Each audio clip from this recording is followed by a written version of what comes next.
আচ্ছা বস, USA and কানাডার জন্য এস অ্যাসোসিয়েটসকে সবাই জানে অ্যাজ আ মাস্টারপিস হিসাবে। ইউএসএ মানে শাহ অ্যাসোসিয়েটস, কানাডা মানে শাহ অ্যাসোসিয়েটস। অস্ট্রেলিয়ার জন্য কি সবাই একই কথা বলতে পারবে? কেন পারবে না? অবশ্যই পারবে।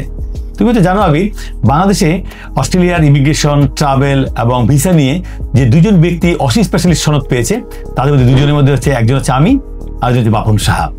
তো এই অসি স্পেশালিস্টদের সাথে কাজ করে একজন স্টুডেন্ট ভরসায় থাকতে পারবে তার ভর্তি, তার ভিসার সকল প্রক্রিয়াগুলো আমরা কানাডা এবং আমেরিকার ক্ষেত্রে যেভাবে কাজ করেছি ঠিক একইভাবে আমরা অস্ট্রেলিয়ার ক্ষেত্রে করতে পারবো।